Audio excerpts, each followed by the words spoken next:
आज के शो में। नौजवान नाजिम जोखियों के कत्ल का मामला, तल्ख हकायक मंजरे आम पर। रुकन सिंध असेंबली जाम ओवैस 3 दिन के रिमांड पर पुलिस के हवाले। पुलिस का लगता है कि वहां पे नामो निशान नहीं है, लोगों को दिन दिहाड़े कत्ल हो रहे हैं। लोग जो हैं वो जो शिकार की वीडियोस बनाने के ऊपर लोगों को कत्ल किया जा रहा है। नाजिम जोखियों के कत्ल की तहकीकात के लिए JIT तश्कील। अस्सलाम वालेकुम। पस पर्दा हकायक सनसनीखेज इंकशाफात प्रोग्राम बेनकाब में हूँ आपके साथ सिफान खान। नाज़रीन, एक अंधोनाक बेहमाना कत्ल हुआ इस वक्त नाजिम जोखियों का। एक ऐसा, आप उसे एक्टिविस्ट कहें, आप सहाफ़ी कहें, क्योंकि वो एक सहाफ़त ही थी कि जिस तरह वो वीडियो के ज़रिए रास्ता ब्लॉक करके जो खड़ा था, जो कि शायद रिवायत के भी ख़िलाफ़ है।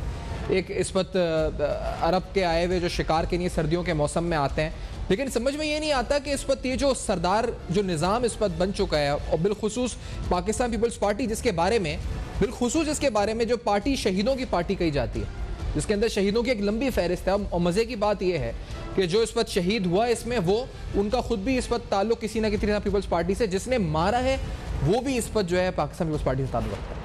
ये वो पार्टी है जिसके बारे में हम देखते हैं कि जिसकी रवायत है शहीदों के हवाले से, शहीद मुनव्वर सोहरवर्दी, दीगर बड़े बड़े नाम जो शहीदों की पार्टी कहा जाता था। आज सरदारों के हाथ में ये पार्टी है, मुबैना तौर पे जो सरदार जिसमें इसमें मुलव्वस है उसके हाथ में वो ज़मीनों को इस वक्त होल्ड करते हैं। वो जिसको चाहे मार दें, अगर कोई आवाज़ उठाए उसको मार दें, जिसकी आवाज़ चाहे बंद कर दें, जिसको चाहे कत्ल कर दें। इस केस में नाजिम जोखियों की एक वीडियो सामने आई, उस वीडियो के बाद उसको बुलाया गया, इस पर तशद्दुद हुआ। इनके भाई अफजल जोखियो साहब मेरे साथ प्रोग्राम मौजूद हैं। इससे पहले कि मैं वक्त आगे और लूँ मैं अफजल जोखियो साहब की तरफ, हसनैन मिर्ज़ा साहब भी मेरे साथ मौजूद हैं। हसनैन मिर्ज़ा साहब GDA के पार्लिमानी लीडर हैं, सिंध असेंबली में सीनियर रहनुमा है। शाह बोस्तो साहब भी साथ होंगे। अफजल जोखियो साहब, मैंने FIR भी देखी, फिर आप जाम ओवैस गिरफ्तार हो चुके हैं।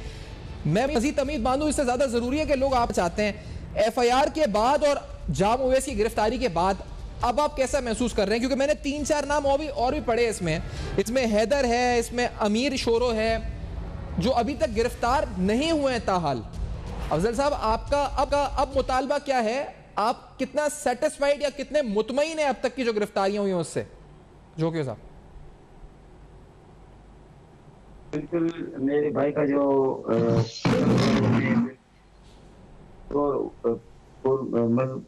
मजम्मत करता हूँ, और जिसने मुझे धोखे से बुलाया, मैं इनके ऊपर अंधाधुन एतमाद करके बैठा जाम अब्दुल करीम और जाम ओवैस पे। लेकिन जाम अब्दुल करीम ने मुझे बुलाया, हुक्म दिया कि आप आ जाएं मेरे पास, मैं आपके भाई को तहफ़्फ़ुज़ देता हूँ।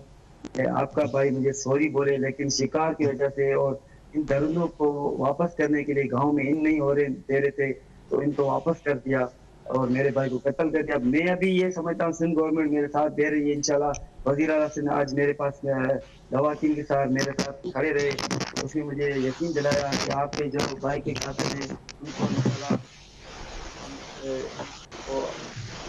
जी बोले अफजल, आपकी आवाज़ आ रही है? जी अफजल, आपकी आवाज़ आ रही है, आप बोलें।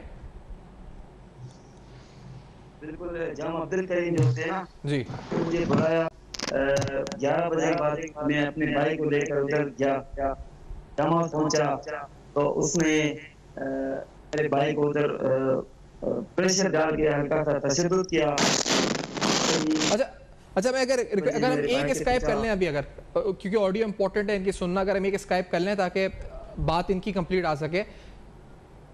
नहीं, क्योंकि दो ऑडियो इस वक्त वो डबल हो रही है। मैं से कह रहा हूँ कि अगर अभी हम बात कर लें इस वक्त अफजल साहब से। अफजल साहब, ये बताएं, आपने जाम अब्दुल करीम का नाम दिया, मैं उनका नाम तो FIR में मौजूद ही नहीं है। आप कह रहे हैं सिंध हुकूमत साथ दे रही है, आपने दरख्वास्त दी थी कि जाम अब्दुल करीम ने मुझे बुलाया है, वो जो उनका तो नाम भी नहीं है इधर FIR में। बिल्कुल, उसने मुझे बुलाया, कॉल उसने की, मेरा वास्ता उससे था ना, तो उसने मुझे बुलाया। लेकिन जो कातिल है ना, वो मुझे यहाँ से घर से लेके गया, वो नियाज जोखियो जो नॉमिनेट है, वो जाम ओवैस बिजा, उसने मेरे भाई को पहले मुझे कॉल करके धमकी दी, थ्रेट किया। और अरब जी जो इसके जार हैं, इसके पत्थरीदार है, इसको पैसे देते हैं, इनसे लालच लेता है, इनको अयाशी के पैसे देते हैं अरब लोग। ये अयाश कौन है? जाम ओवैस और इसने मुझे मेरे भाई को नहीं, आप बुलाया, लेकिन आपने पहले कहा ना कि जाम अब्दुल करीम का किरदार क्या था इस पूरे मामले में, उनका नाम इसमें नहीं है। और दूसरी बात कि ये तो अगवा भी है, तो अगवा का भी इसमें मैंने देखा एफआईआर में इतना जिक्र नहीं कि अगवा हुआ, ये तो अगवा का भी मामला बनता है। बिल्कुल, ये मुझे धोखे से बुलाया गया मेरे भाई को।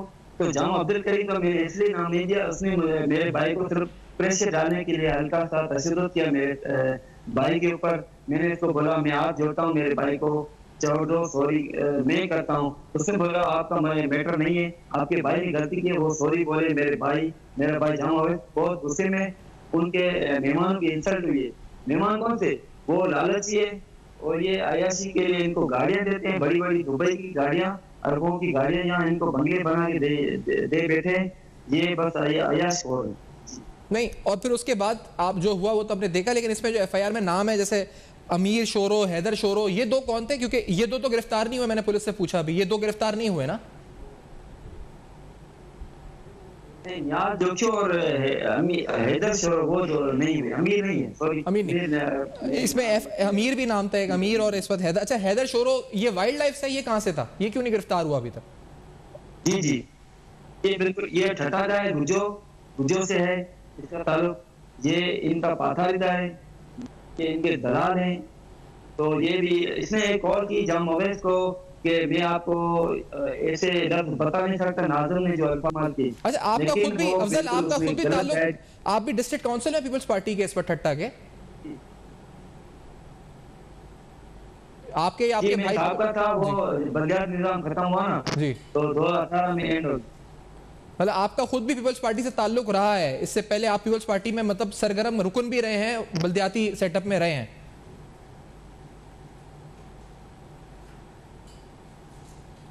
जी जी बिल्कुल, मैं रहा हूँ, मैं पीपल्स पार्टी का अभी भी वर्कर हूँ। मुझे पीपल्स पार्टी से मैं उम्मीद रखता हूँ, मुझे इंशाल्लाह उम्मीद है। बिलाल भुट्टो ज़रदारी साहब और वज़ीर आला सिंध ने मुझे आज यकीन दिलाए, रात को मुझे कॉल की कि मैं आपको जो नॉमिनेट हैं उनको गिरफ्तार करूंगा।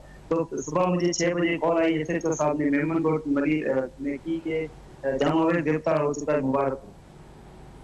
सही। अच्छा, लेकिन आपने कहा ये है, आप इस पर खुश हैं, मुतमईन है, लेकिन अभी आपका मुतालबा क्या है कि और जो लोग गिरफ्तार नहीं हुए उनको गिरफ्तार होना चाहिए फौरी तौर पे? क्योंकि अभी तक तो 2 लोग ऐसे हैं जो गिरफ्तार नहीं हुए, जो नॉमिनेटेड है एफआईआर में। और जाम अब्दुल करीम के हवाले से मुतालबा क्या है आपका? जी बिल्कुल, जाम अब्दुल करीम ने तो मेरे से धोखा किया। मैंने उससे जाम अब्दुल करीम से मोहब्बत से इश्क किया। मैं उसको अपना दिल दे बैठा, जैसे कोई घरवाली को देता है और गर्लफ्रेंड होके। मैं इस तरह मैं जाम अब्दुल करीम के इश्क में अंधा हो गया।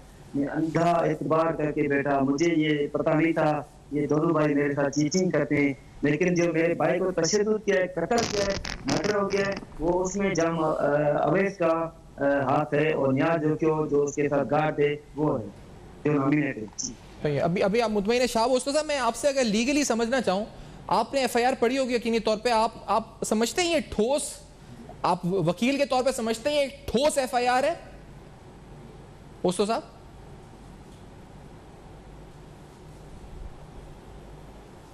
जी शाह ओस्तो साहब।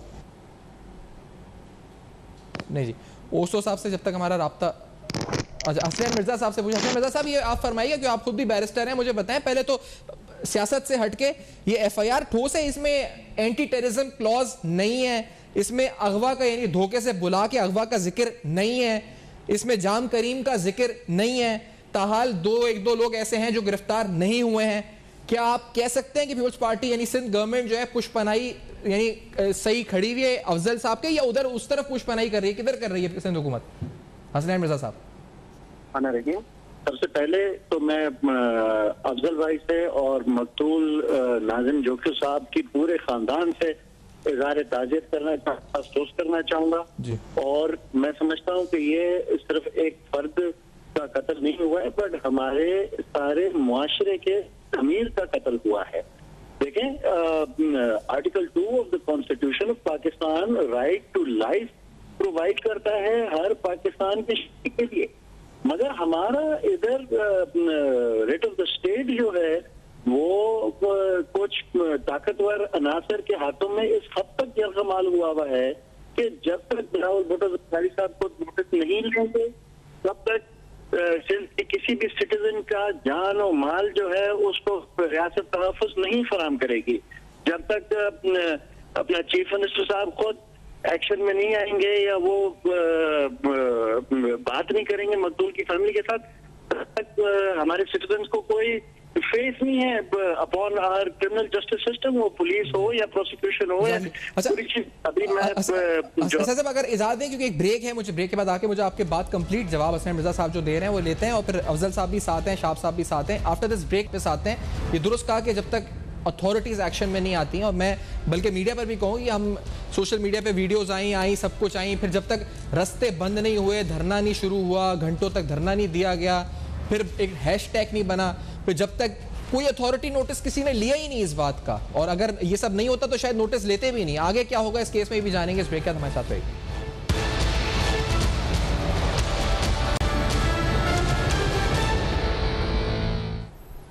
Welcome back. आप देख रहे हैं बेनकाब, और आज बेनकाब में एक अंधोनाक एक बेमाना कत्ल जिस पर हम गुफ्तगू कर रहे हैं, इसके कानूनी नुकात, सियासी हर पहलू से बात कर रहे हैं। अफजल जोकियो साहब मेरे साथ मौजूद हैं। अफजल की जो स्पतुक भरी जो उन्होंने बात बताई है दास्तान के, कितना यकीन वो करते थे MNA साहब पर, फिर वो जो FIR में, और अब वो कह रहे हैं कि गिरफ्तारियां जो अभी नहीं हुई हैं ताहाल वो उम्मीद करते हैं कि हो जाएंगी, उम्मीद रख रहे हैं सिंध हुकूमत से। और दूसरी जो अलमिया है कि पीपल्स पार्टी ही के कारकुन हैं, सरगर्म रुकन हैं ये खुद भी, और पीपल्स पार्टी के MPA ही इस कत्ल में मुलव्वस हैं। ये क्या हो गया है जमात को, ये भी सवाल उठाते हैं। हसन मिर्जा साहब, पहले तो मुझे कानूनी तौर पर आप बता रहे थे, मैं आपसे पूछा जा रहा था कि आपने FIR पढ़ी होगी, क्या कानूनी नुकात से ठोस केस बनाया पुलिस ने या नहीं बनाया? हसन मिर्जा साहब। शफान भाई, मैं अभी तक ऐसा देख नहीं सकता, मैं कराची से बाहर हूँ, बट बात क्या है कि जो इसके रेमिफिकेशन हमारे स्ट्रक्चर के लिए वो कितनी खतरनाक है। जो है, जब तक आपके पास ताकतवर के लिए एक दोहरा कानून होगा और जो गरीब है या कमजोर है उसके लिए एक और कानून होगा, तो मुआशरा कैसे आगे चल सकता है। इसीलिए आपने जो देखा है, आउटक्राई देखी है, वो जोकियो साहब के फैमिली के साथ पूरा सिंध जो है वो एक आवाज होकर उठ खड़ा है।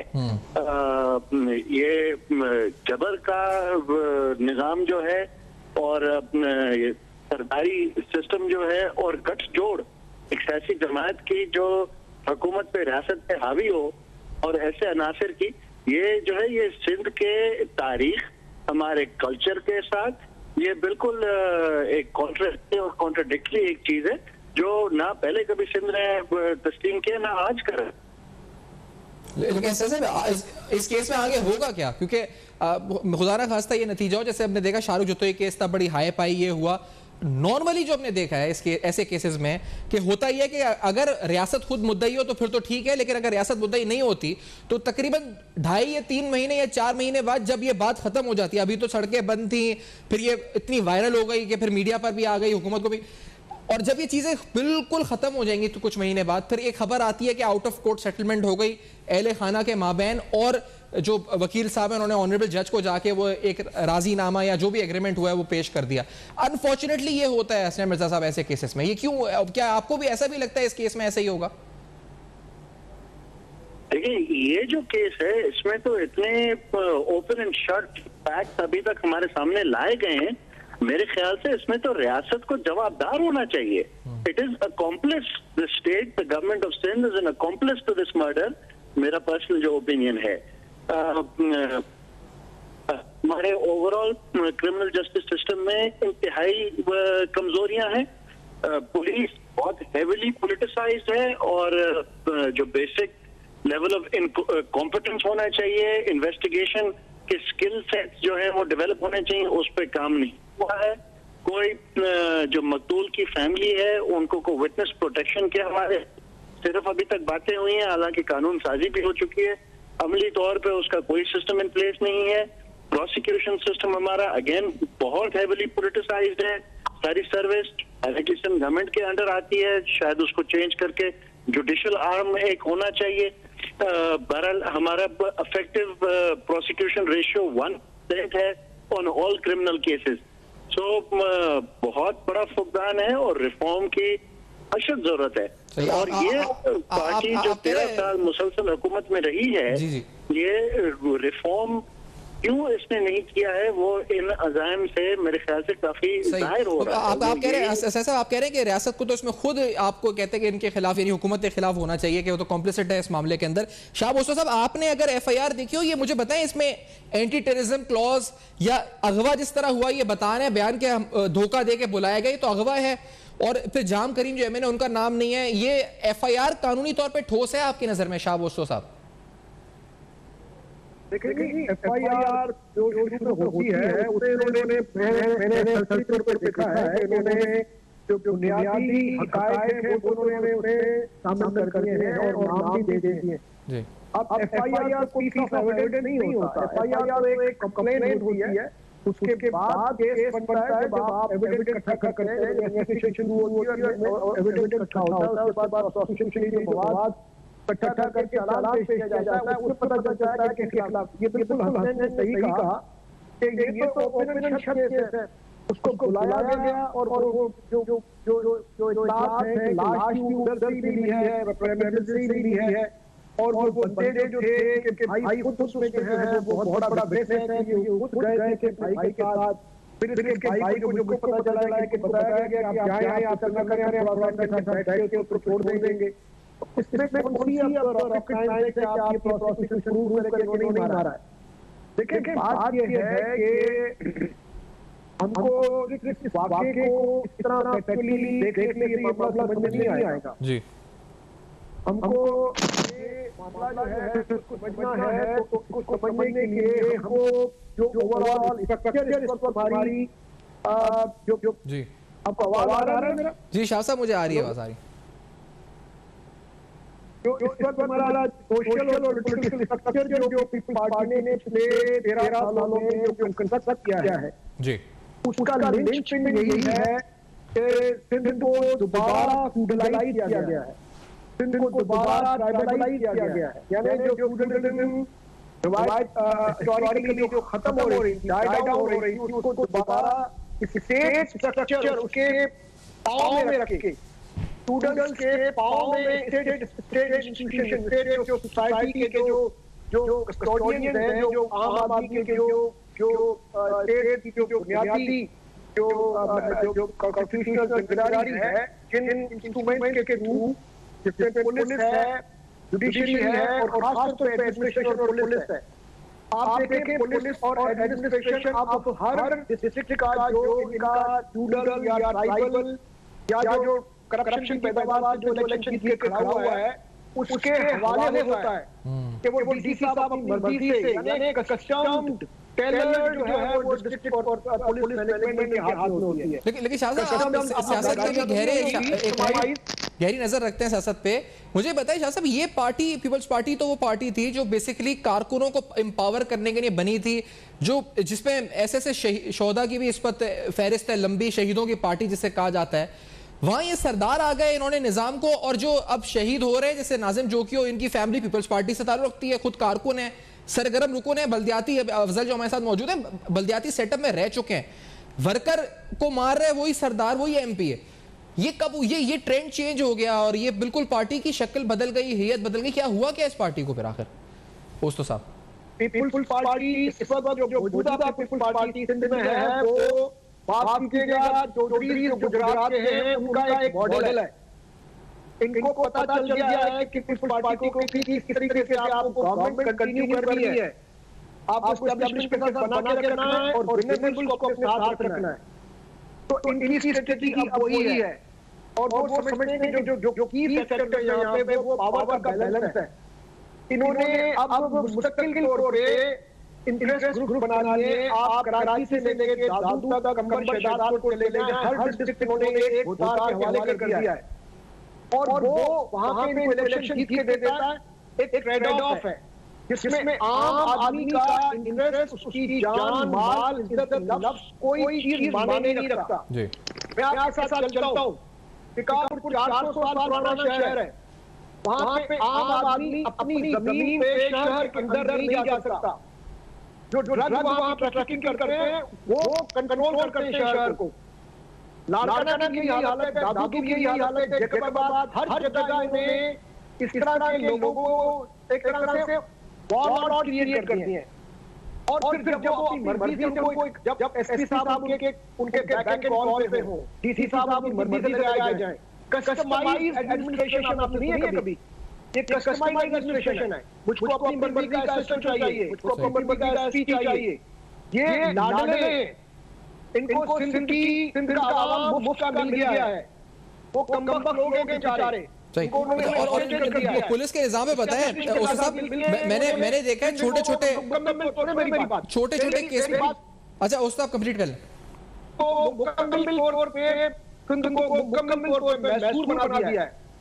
जहाँ की जो जितनी प्राइम जो हमारी अर्बन लैंड थी वो सारी माफिया दे दी है, और वहाँ की जो हमारी पीसफुल सोसाइटी थी वो ठग के हवाले कर दी है। और आम आदमी, खासतौर पे जो मिडिल क्लास का पढ़ा लिखा आदमी है, उसकी तो जिंदगी हराम है। वो छोटे शहर में रह ही नहीं सकता।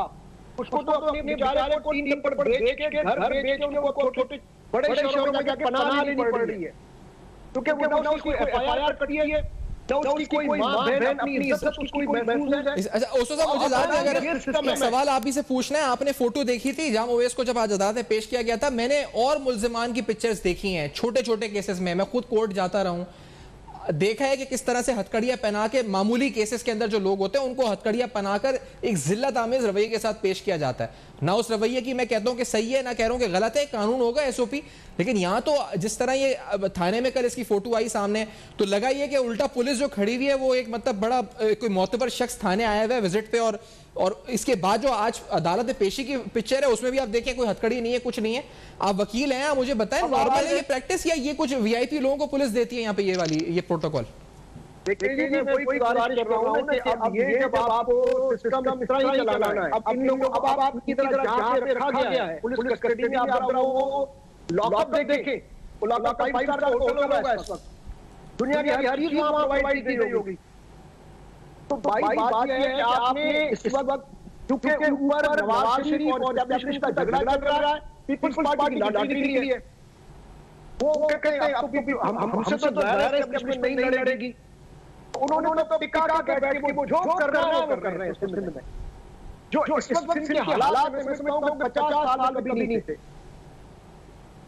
चौधरी साहब भी गुजरात की तरह नहीं करते होंगे कि अपने लोगों को इन ठगों के हाथों मरवाओ। यार आपके अपने इलेक्टोरेट्स हैं, वो अपने आप को वोट देने वाले हैं, उनकी जो तजलील होती है, करप्शन का तो है कोई इंतहा नहीं है, डेवलपमेंट नाम की कोई चीज नहीं है। स्कूल हजारों की तादाद में बंद पड़े हुए हैं, अस्पतालों के ओटीज काम नहीं करते, लोगों को बोलते हैं आप कर ले जाओ, और मर जाता है बेचारा।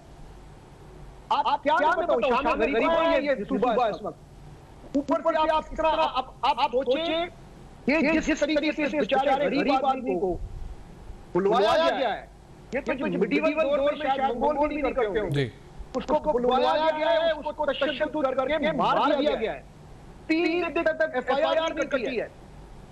चीफ मिनिस्टर को उस वक्त ख्याल आया जब उसका सिंध पूरा बंद हो गया है, और वो डिप्लोमेटिक विजिट था उसका।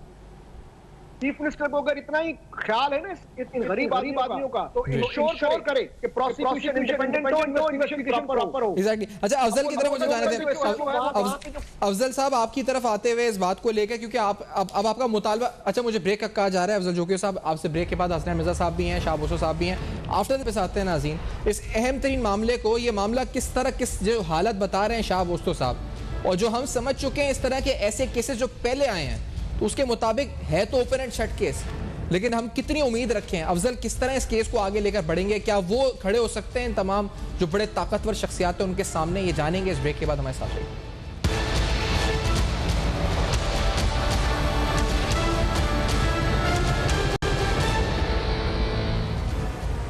Welcome back. आप देख रहे हैं बेनकाब, और आज बेनकाब में नाज़रीन जो दिल खराश वाक़या हुआ, जो बेमाना कत्ल हुआ, जिस तरह से इस पर नाज़िम जोकियो को शहीद किया गया, इस पर हम सब जिस पर रंजीदा हैं। हम दुआ गो हैं कि अल्लाह ताला उसके दर्जात बुलंद करे, उसके ख़ानदान, उसके भाई हमारे साथ मौजूद रहे इस प्रोग्राम में। हम दुआ करते हैं वो, उनके अहलो अयाल, उनके अहल खाना को अल्लाह ताला सब्र दे। लेकिन क्या ये निज़ाम बन चुका है, क्या यही अब कानून बन चुका है कि कोई भी सरदार जो कि उस हल्के के तमाम रिसोर्सेज को अपने अंडर रखता है, यानी पुलिस उसके हाथ में है, उसके हाथ में तमाम निज़ाम उसके हाथ में है, पूरा सिस्टम वो चलाता है, वो जिसको चाहे मार दे, वो जिसको चाहे उसके साथ कुछ भी करे, किसी की इज्जत के साथ खेले, कहीं वो इलाका रास्ता बंद कर दे, खोल दे, किसी को मार दे, कोई पूछने वाला नहीं। और मैं ये अभी देख रहा था, पढ़ रहा था, ये ऑर्डर जो इस पर JIT का तश्कील हुआ है, ये मुज़े का खेज़ है। यानी जब तक एक चीज़ कोई कत्ल हो जाए और उसके बाद जब तक एक चीज़ एक ट्रेंड ना बन जाए, वायरल ना हो जाए, फिर वो मीडिया पर ना आ जाए, धरना ना शुरू हो जाए, घंटों तक आपकी नेशनल हाईवे बंद ना हो जाए, मुझे तो ये भी समझ में नहीं आ रहा था कि जो हमारे वज़रा वहाँ जा रहे थे वो इस फिक्र में जा रहे थे कि नाज़िम जोकियो का कत्ल हो चुका है और उसको पुरसा दे सके, या इसलिए जा रहे थे कि सड़कें खुल जाएं, जहाँ धरना दिया हुआ है उसको खुल जाए ताकि ट्रैफिक बहाल हो जाए वहाँ का। क्या गम था उनको, ये भी समझ में नहीं आ रहा था। हसनैन मिर्जा साहब, आपको लगता है कि अब, क्योंकि जिस तरह मैं कह रहा था अभी तो है नहीं हमारे साथ, मैंने ब्रेक से पहले सवाल उठाया था, क्योंकि अफजल जोकियो ही इस केस को, जो मुद्दई जो सामने नजर आता है नाम के, वो उन्होंने करा है अपने नाम पर। रियासत तो अगर रियासत आ जाए तो ठीक है, वरना वो ये है, क्या वो फेस कर सकेंगे इस पूरे सिस्टम को, जो पूरा इस निज़ाम है, इसको, इस पूरे केस को परस्यू करने के लिए? आपको पता है ओपन एंड शट केस भी एक पूरा लीगल प्रोसीजर होता है, मुझसे बेहतर समझते हैं आगे तक कंक्लूजन तक पहुंचाने के लिए उसको।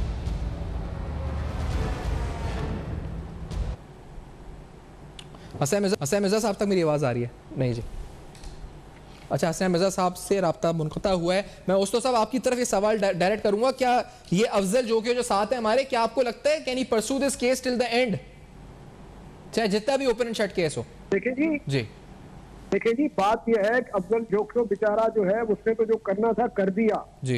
ये क्राइम सिर्फ जो हुआ है वो जोकियो फैमिली के खिलाफ नहीं हुआ है, ये स्टेट के खिलाफ हुआ है।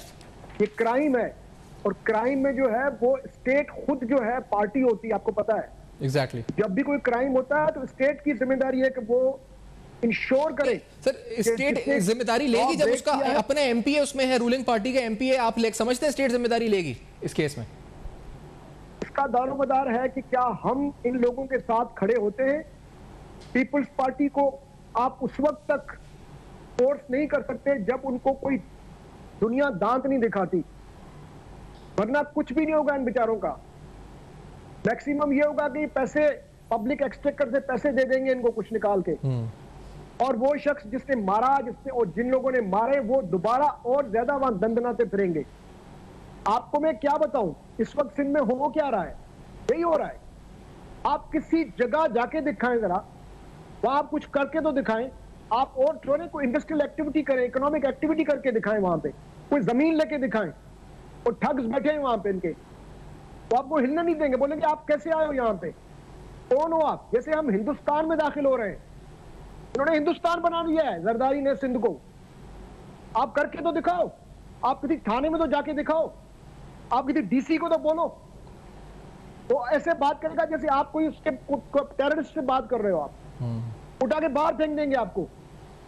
तो ये सिंध है, इलेक्शन जीतना है तो इसी तरह ही सिंध को रखना है।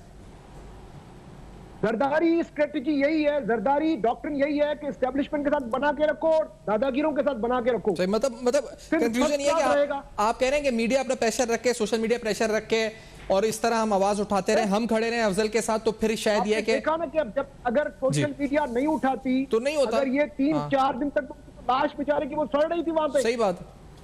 इनको तो खुदा का खौफ ही नहीं है, इनका काम सिर्फ एक ही है, करप्शन करो और लोगों पे दादागिरी जो है वो करते रहो, गरीब आदमी को और जलील करो, उसका इज्जत नफ्स खत्म करो ताकि इलेक्शन हम जीते। इनको कोई खुदा का खौफ नहीं है, रियासत का खौफ तो है ही नहीं, रियासत उनके साथ बैठी हुई है। अयाज पलीजो साहब भी प्रोग्राम में साथ हैं हमारे। अयाज पलीजो साहब को खुशामदीद कहते हुए आपसे जानना चाहेंगे, जो मकतूल हैं नाजिम, उनके भाई भी हमारे साथ प्रोग्राम में थे, अभी डिस्कनेक्ट हुए हैं, लेकिन पलीजो साहब आप क्या कहना चाहेंगे? क्योंकि ये तो एक स्टेट ऑफ लॉ पे तो सवाल है ही, लेकिन मामला ये है कि इस तरह के केसेस का जो कंक्लूजन हमने अच्छा नहीं देखा है। हमने ये देखा आउट ऑफ कोर्ट सेटलमेंट हो जाता है, और यहाँ तो रूलिंग पार्टी के MPA है। आपको लगता है कि विल इट कंक्लूड इन, अल्लाह करे जस्टिस हो, क्या होगी जस्टिस आपको लगता है आगे जाके? सैफान साहब, गुज़िश्ता 15-20 दिनों में, बल्कि एक आध महीने में ये 4था-5वां वाक़या है। इससे पहले हैदराबाद की बैराज कॉलोनी में एक नो ब्याहता हमारी बहन को दिन दहाड़े कत्ल कर दिया गया, और उसके हवाले से अभी कोई इंसाफ नहीं हुआ। फिर हैदराबाद में कासिमाबाद में एक छोटे से बच्चे को खासकली बरादरी के उसको सुमरा बरादरी के उसको एक मोर का बच्चा चुराने के इल्जाम में उसको तशद्दुद करके कत्ल कर दिया गया। कल के दिन में नाजिम जोखियो और एक हमारी बहन सयाल बहन उसको दादू की तरफ उसको कत्ल कर दिया गया। तो ये जनरल सिर्फ कोई एक स्केटर्ड किस्म का वाकया नहीं है कि हम कहें कि भाई इक्का दुक्का वाकयात हो जाते हैं, कभी कभार लोग जज्बात में आ जाते हैं, जुराइम भी कर देते हैं, जराइम हो जाते हैं, इस तरह नहीं है। ये एक माइंडसेट है 70s से लेकर अब तक। पर वो भुट्टो साहब के इब्तदाई दौर हो या उसके बाद ज़ियाउल हक साहब का, मुशर्रफ साहब का, बेनज़ीर साहबा और नवाज शरीफ साहबा के, मुस्लिम लीग के जितने भी हुकूमतें आई हैं उसमें वडेरे दिन ब दिन ताकतवर होते जा रहे हैं। सिर्फ सिंध में नहीं बल्कि साधारण पंजाब में और केपी के और बलूचिस्तान में भी। मगर वहां पर ये होता है कि हुकूमतें चेंज होती हैं तो वडेरे कुछ एक पार्टी के वडेरे कुछ कमजोर हो जाते हैं, दूसरे मजबूत हो जाते हैं। सिंध में मुसलसल 12-13 साल से हुकूमत है। उससे पहले जिन लोगों की हुकूमत थी उन्होंने अपने वडेरों को मजबूत किया। अब ये जो फ्यूडल लॉर्ड्स है सिंध के सैफान साहब, वो फ्यूडल लॉर्ड्स इस हद तक नहीं है कि फकत वो किसानों पे कंट्रोल रखते हैं। वो सिंध के फ्यूडल लॉर्ड्स वहां की पुलिस पे कंट्रोल रखते हैं, पटवारी और रेवेन्यू के पूरे डिपार्टमेंट पे कंट्रोल है उनका, फॉरेस्ट पे है, कच्चे की रिवराइन की सारी जमीनें उनके जेरे काश्त हैं। दरिया के दोनों इतराफ कच्चे की हजारों एकड़ जमीन, बहुत ही वो जबरदस्त किस्म की जमीन होती है पानी से जुड़ी हुई होने की वजह से, वो उनको मिली हुई है। वहां पे वो फसल बोते हैं फिर काटते हैं बगैर कोई कानूनी हक रखने के। उस वजह से वो जो क्रिमिनल्स हैं वो इतने ताकतवर हो चुके हैं और वो क्रिमिनल सारे पट्टे पे हैं वडेरों और जागीरदारों, MNA, MPs और सेनेटर्स और नाजिम्स के बाद। उनको पता है कि हम किसी को मार देंगे तो पहली बात तो FIR नहीं होगी, अगर FIR होगी तो प्रोसिक्यूशन जो हमारी है वो इस किस्म की है कि वो मुकदमा सही नहीं बनाएगी। जब मुकदमा सही नहीं होगा, गवाह मुनहरिफ हो जाएंगे।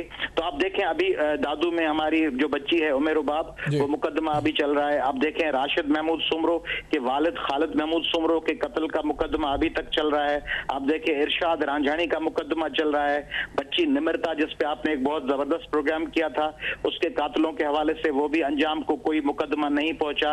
तो उन कातलों को पता है कि किसी को भी मार दें तो प्रोसिक्यूशन इस तरह मुकदमा नहीं बनाएगी कि हमें सजा हो। मुकदमे चलते रहेंगे, वो बेल पे होंगे, गवाह मुनहरिफ हो जाएंगे और आगे चल के वो आजाद हो जाएंगे। वो वडेरे यही यकीन दयानी करवाते हैं जिस तरह दहशत सर। और उसके बाद मैं आपको बताता हूँ एक खबर आती है, कुछ भी कर लो, आगे जाकर एक खबर आती है कि वो भी एक छोटी सी खबर कहीं आती है 3-4 महीने बाद के खानदान ने अल्लाह की रजा के लिए माफ कर दिया और फिर वही जाके राजीनामा कोर्ट में जाके जमा हो जाता है और मामला खत्म भी हो जाता है। ऐसा भी होता है ना, हमने देखा है शाहरुख जतोई केस कितना मशहूर हुआ।